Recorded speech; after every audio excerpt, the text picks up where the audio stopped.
We've been doing movie nights for years. So Gen Xer and A Gen Z. I hate these ones because they're blue. I hate those, formal uniforms because they're white. Who makes a formal uniform white? Somebody get me in touch with the costume director. And he crashes them. Yes, you do.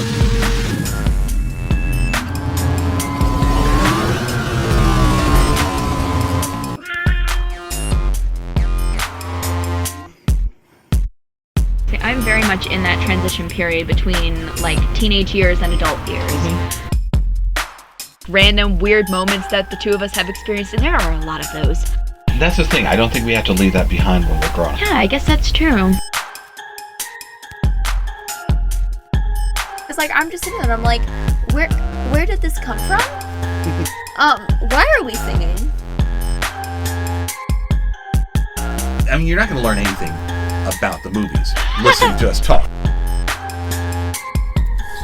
This is the Argo City Podcast. Film, conventions, and fan life with Maddie and Matthew.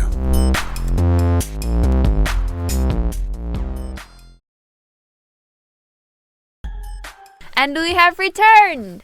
So, tonight is Movie Box of Doom, and this is actually one that I've been looking forward to for a while. So, tonight was Robocop. Yay! This is one that I've heard a decent amount about, so I'd been wanting to actually get around to watching it, but, well... I mean, it is a Gen X staple. It is one of those kind of fundamental ones. But, it's also, peak 80s sci-fi in that, when we went to see Santa Claus versus the Martians. Of course. All right, so that's 60s sci-fi. That's, big metal spaceships, cardboard sets, stuff like that. Yeah. 70s sci-fi is kind of nihilistic dystopian robots, stuff like that. One of the characteristics, I think, of 80s sci-fi was it was the very, very near future. So things should look a lot like what they do now. People dress the same way. Yeah. The cars are current. You would see in the boardroom and stuff like that, they'd have CRT TVs, those square TVs, and rows of them, 5 of them or a dozen of them on the wall, instead of one big plasma TV or one big TV. Our TV in our living room right now is bigger than the TVs in this movie. And it's a great example of this is what the 80s was thinking the future looked like, rather than what 2026 thinks the future looks like. Yeah, it almost struck me as sci-fi. I really hate fantasy in a normal setting. It kind of strikes me as that, sci-fi, but in a normal setting, which is... That was very much in vogue in the 80s. In fact, I know Alien and Aliens aren't... Well, Alien is not 80s, but Aliens is. And that's very much the aesthetic. Mm-hmm. Modern. So it's still the world outside your door, but what if we made serious advances in the next 5 years? And that's what they're looking at. So, Robocop is the story of a good cop who gets killed on the beat and has his mind and face swapped into a robot to become the next generation of law enforcement. That's a very simplified plot. It's because there's way more going on. Yeah, it almost gives me vibes of Cyborg if he had been saved by the wrong people. Yeah. I could see that. And you know what? Cyborg is being created around the same time. Oh, really? Cyborg from Teen Titans. Oh, that's cool. I think that's 1983. This is 1987. I mean, look, there was a huge fascination with robots in my generation and in that mid-80s. Yeah. When you were a little girl with your sister, we watched a sitcom all about... Oh my God. Yeah. No. That whole thing about small wonder, the idea of the robot. It's been ages. That's this era. There was a whole YA series of books that I read called Batteries Not Included, or no, Not Quite Human. Batteries Not Included is the first book in that series. There was even a television show or a movie made out of it. The kid robot or the person turning in. It was something in the zeitgeist. It was something in the water at that time. So this is absolutely part of that. I know technology is a really big thing nowadays. Heck, frankly, the earliest thing I remember with robots, aside from that, is, well, funny enough, interacting with a robot built by students at LCC.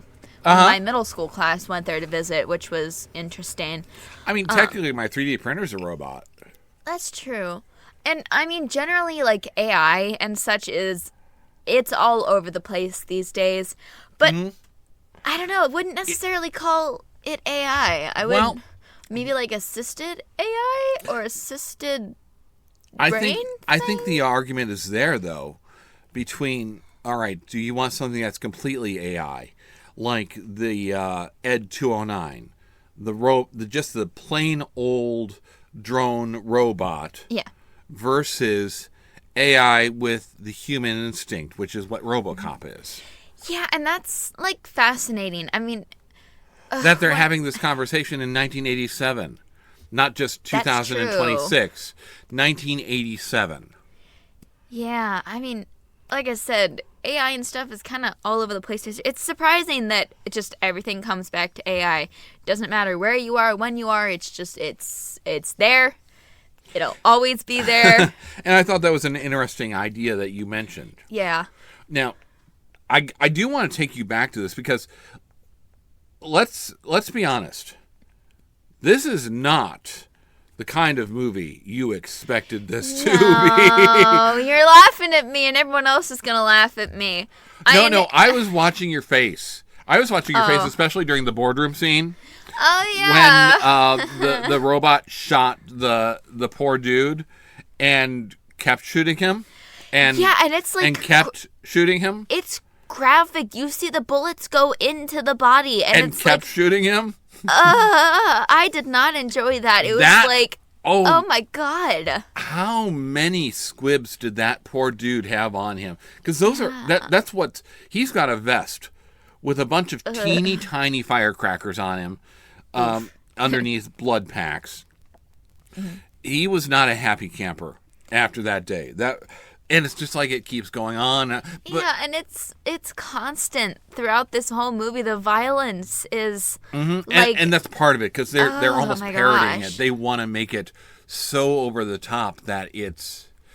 But that's not what you think of when you hear the title Robocop. No, I was thinking more shenanigans with this, I don't know, AI learning how to be a cop, or this person going through shenanigans as they're learning how to drive a mecha suit. I was expecting something like that. Not this. That's why it's so important for them to tell you exactly what this is going to be that early on. But, I mean, this had a hard time when it was being shopped around in Hollywood. Because I get why. Nobody wanted to make something with such a stupid title. And what is this? We're not even going to read this. No, you don't get it. You don't understand. But no. But you don't understand. This is, and that's one of those fascinating things about the beginning. But as well, I mentioned to you as we sat down. No, I've got to get the Criterion Cut. It has to be the Criterion Cut because it's complete, because it has all the overtop violence, all the extended scenes, it has to be the Criterion Cut. And you're like, well, wait, what's well, because the R-rated cut kind of butchers it. And you're like, wait, R-rated cut? You were surprised at the idea of this being an R-rated film. This general idea doesn't strike me as something that would be R-rated. It doesn't strike me as something that would be this violent. So 1987. That would make me 12. Okay. Now, my parents took me to the movies all the time. So we saw tons of stuff in the movie. And I have a very, very vivid memory of going to Avon Lake. They had 4 movie theaters. That was amazing. Oh, wow. They had like 4? 4? That many? Again, I can't. Normally, it's like 2 or 1 in my generation. 4? Yeah. So that was one of our go-tos. And in the lobby, as we were going to something else, probably something like Flight of the Navigator, or Daryl, or Cloak and Dagger, I don't know what any of those are. Or The Last Starfighter. I know what that one is. I remember seeing this stand-up was in the lobby, and it was there for probably a year. Oh, that's cool. This stand-up is like 5 feet tall. I mean, it's almost life size. And I'm looking at them like, I want to see that. That's cool. Why is this? No, I want to see that. And VHS is still kind of new. It's not like mainstream. Yeah. I'm not going to see that. My parents are not going to take me to see that. Yeah. And that is not going to stay in the theater for another 5 years for me to wait long enough to become of age to see it. I was obsessed with just the idea of seeing this. So, because, yeah. I'm kind of surprised. No, like, sneaking into the theater hijinks or anything? Oh, well, we didn't do that for another 3 years. I saw T2 in the theater, and I was too young, with Mike Brown. Of course. Your partner in crime. A couple of things like that. I took Mike to see this, by the way, in the theater when they did a revival screening in Cleveland. Yeah. And he fell asleep, and I still haven't forgiven him for that. I don't know. Maybe it's a combination of that. That it's such harsh satire. It's such extreme action.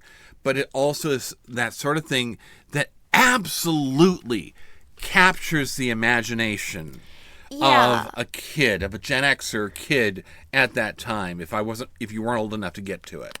Like, I almost think, like, it's, I don't know, this movie was okay. I'm kind of like, I would have loved to see more of, well, the human side of him, but he gives this monologue towards the end of the movie saying, like, where he's talking about his body in the third person, and he's saying, like, I remember them, well, I want to know what happened to them, like, I remember them, but I don't know who they are. And it's like those partially pushed down memories that are, like, not quite there, but they're not quite gone. And I would have loved to see them explore that more, but still. I think you're right about that. And the problem is they don't have enough time. I mean, this thing is already an hour and 45 minutes. Yeah. And one of the reasons why the violence is so extreme, they're desperate for you to make that connection with him.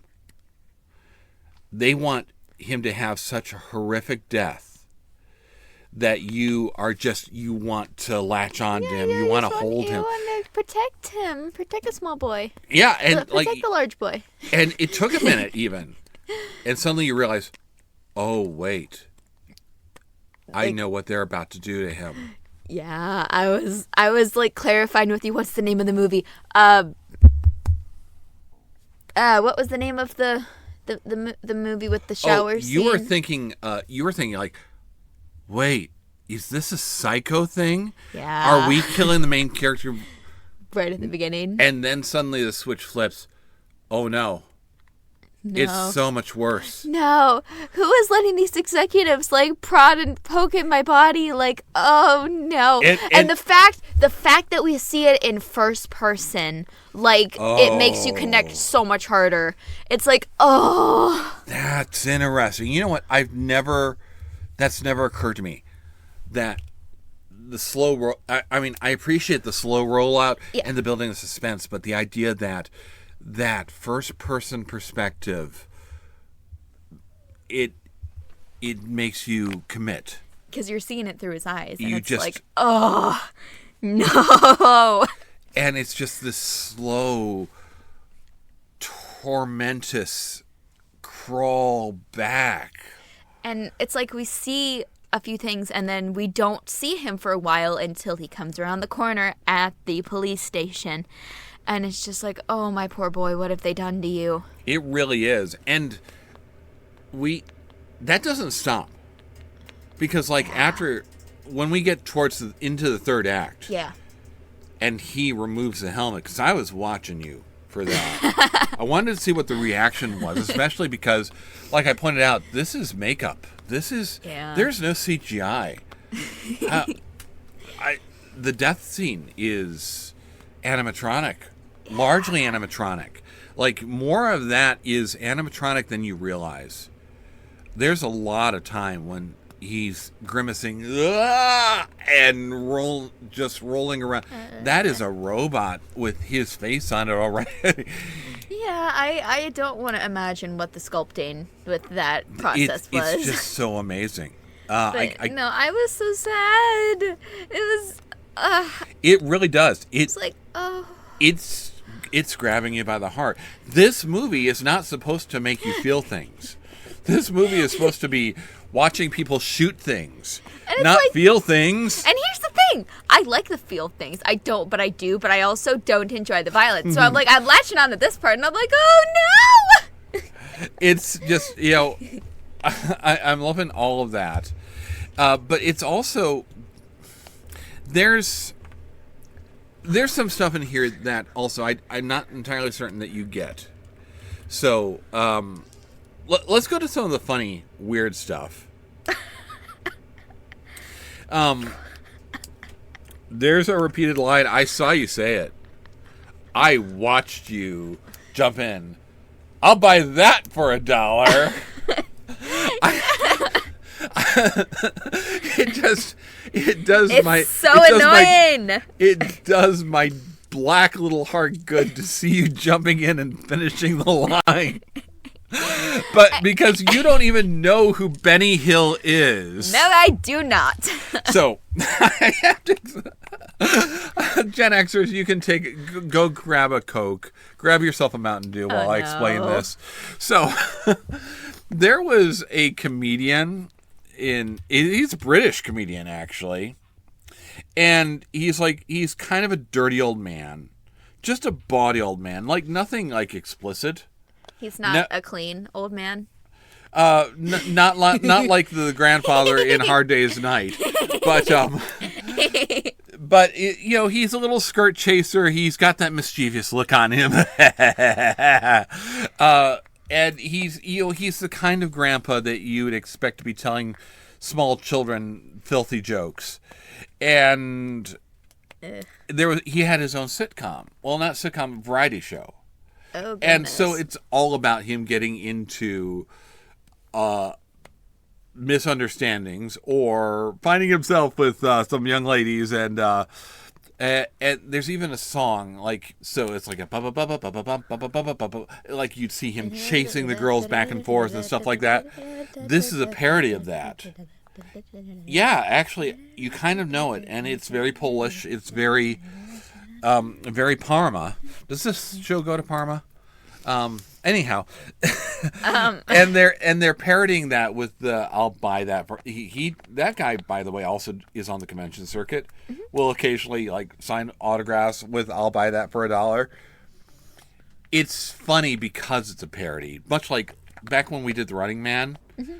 I showed you a couple of episodes of Family Feud to explain to you that the game show host was in fact a game show host. Mm-hmm. This is what a lot of this movie is about, though. It's about satirizing things that are going on. The media. Mm-hmm. We get these bizarre commercials Yeah, they were like randomly, because we got like random news segments, and then they were like random commercials. There was a car ad. I think you were, no, hold on. No. I know which one you mean. You were away when this was playing, but there was a car ad that was literally just a dinosaur walking through the street like Godzilla, and I was like, okay.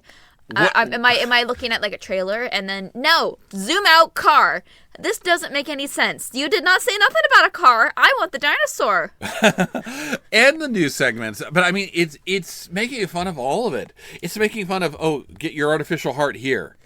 Even the realtor in Robocop's old house. Ugh. It's this computerized thing. It's cool. It has a growth number 7. And I'm like, yay, 7! I don't know what that number means. Yay, 7! I mean, it's rampant commercialization going wild, and the news people are only interested in the horrible stories, which they report with these glowing grins on their faces. And that's half the point of this movie. Yeah. Like, it's not just that we're going to be violent. We're going to be so violent that we're making fun of it. We're going to skewer the media in every possible way here. And there's other stuff, though, that the subtext through this is, I think it's amazing. The cops versus the corporate guys. Because you have two parallel stories going. Yeah, it's like this guy is a cop. He's using cops' resources, but the cops have no control over him, which is kind of unfair. But that's what happens when a big business comes in and takes over a small business. The cops are the blue-collar guys, and you just look at their lives versus the big high-powered executives who train their robot to not attack them so that they can get away with all the crap that we can't. With their private bathrooms. Their private bathrooms that requires a key card. Why do you need a key card to go to the bathroom? You do not need a key card. I mean, I'm conservative, I'm capitalist, but I'm also I'm absolutely able to laugh at this skewering of it, this taking it to such an extreme.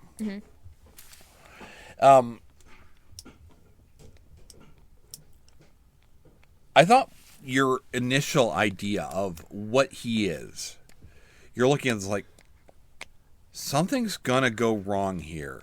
This is gonna go bad. But for now, he's Terminator for good. Yeah, he's good Terminator. I don't know. I had a feeling, like, looking at him, like, oh, he's doing good things. I had a feeling he was gonna go rogue and either A, start killing people, or B, I wasn't really sure, kind of just like either start murdering or just kind of go crazy, go against the cops, maybe have the cops fight the Robocop or something. I expected it to go like that, but no, I mean, it kind of did, but not in... Well, yes, but he was trying to kill the people. More in a heroic way. Yeah, I would say that was more of a revenge story than... Yeah, well, I mean, I think they were even amping up that tension with him visiting the home. Because you're just like, oh, no. I don't like this. I don't like this. I don't like this. I feel so bad for him. I wanted to protect him because it's like, you don't, oh, poor buddy, you don't want to go back here. You don't. It's, like looking back at all the memories, I'm like, oh, I don't like this. It's okay though. We got to destroy the realtor machine, so it's all good and love in the end. We absolutely did get to destroy the realtor machine. And I mean, that's the thing about this though. Like, this movie goes so extreme that it's like almost anything goes. Yeah, you don't really know what they're gonna pull out. No, you don't. You don't know how violent this is going to get, or how weird this is going to get. Yeah, the story's like all over the place. There's a definite narrative, but I can't help but say, like, I love this. This is still fundamentally part of my generation. You know, even some of the settings, though, too. Like, we get into that factory, and that factory setting where they initially meet the bad guys, and where they hide out later. Where it becomes home base after a while. I mean, that's an actual set. That's been used in Hollywood a number of times. Oh. If you read my book on the films of Donald Jackson, he uses that in the second rollerblade movie. it's weird. It's one of those standard Hollywood places. It'll show up in a few different ideas. Yeah. I want to talk a little bit about effects, though, too, because I feel compelled, especially when we're doing one of these, to point out there's no CGI here. Yeah, you were telling me that. And yet, you're watching giant robots on the screen. I immediately called out, it's like claymation. It's like stop motion. You can kind of tell in the way that it moves. You can. I think it's a little bit more forgivable with the robots than it would be on an organic thing. Oh, yeah. You can almost feel like something like that's going to be a little bit more jerky. Yeah. But one of my favorite moments is like when he blows the top off of it and it just crumples. It falls. Yeah, it falls. But the toe still twitches at the end. Yeah, and then it goes like straight. The attention to detail The in poor there buddy is... couldn't even go down the stairs. I felt so bad for him. He got trapped and then he fell down. You screamed, it's a Dalek. It is a Dalek. That's very much an old school Dalek, but yes, it absolutely... I thought that was so much fun. No, but I don't know that there's a whole lot more to talk about with Robocop. This really is just one of those classics, though, that you absolutely have to see. I needed to watch it. It's one of those that I needed to add to my reservoir. So, and it took me ages. Like it didn't come on TV until I was probably 16 or 17. Oof. I consoled myself by watching the cartoon. Oh no! You know, we didn't mention that. I showed you the intro to that. It's excellent animation. It's real, like for that era. That's really good animation. It's not like recycled walker running things. No, and it's actually a little gritty because I mean, you can't kill anybody, so he's got lasers instead of bullets. But we see him blasting people. Yeah. We see them talking about scumbags and you are dirt, and it gets gritty for the era. And I remember as a kid watching this and just wanting that. It really makes advantage of those POV shots too, like the targeting, bip, bip, bip, or going to the bowling alley to almost obsessively play the video game. The video game is excellent. It's a side scroller, and you can change weapons like that's cool. The big guns that blast and blow up things. The laughing guy? He gets one. With the laughing guy, yes. I mean, that's his name now. He would be fun to meet. I bet he would be such a fun person. I would kind of really like to meet Toxic Sludge Dude. Yeah, that was a little... yeah, because we haven't been violent enough yet. We need a toxic waste monster. I will say that I've gotten autographs from a bunch of these people. Officer Lewis. She does the convention circuit mostly, like either this or Carrie. Those are the two things that she signs for. Emil, the guy with the amazing dark hair in the nightclub. I've met him. In fact, you saw him in Digging at the Marrow. That was such a good movie. And he's the crazy old guy. Even better. So I absolutely love him. I need to at some point. We need to watch The Journey of Natty Gann, because that's one of those Disney TV movies that traumatized my generation. Oh, then we have to see it. And that's where I recognized him from when I finally saw Robocop. Oh, no. It's such a wholesome movie, and this is not. Now I'm just like wondering, how did that traumatize you? I'm sure I'll find out. It's a Depression era story. The bad guy, Clarence Boddicker, he's probably better known for like doing That 70s Show as the dad. Huh. But this is what I always think of him for. He did the Star Trek 6 as well. the last movie with the original crew as under heavy makeup. He's done a couple Star Trek things. He's also nice enough to sign through the mail. So that's cool. That movie where that moment when Robocop has the spike out and is about to shove it up his gullet, I got a nice screen cap of that, and he was nice enough to sign that for me. Where is it? It's in the scrapbook. I'll find it for you later. I'm like looking around because they're all over the place. I mean, Peter Weller, the main character in this, is one of those classic actors. This is not like, this is full of people who went on to do big things. But then again, I think, I keep coming back to, I think everybody from my generation will look at this and say, yeah, but this is what I think of with you. Yeah. This is what I remember. That stand-up is still in the back of my head. If I had room in the library here, I would have found one. The Dalek takes up a lot of space. Yeah. It's okay. He takes priority. That is Robocop. I'm really happy that I got to see this with you. Everybody on social media was really excited to hear what you had to say about it. And we're going to be back with something very different next week. Bye.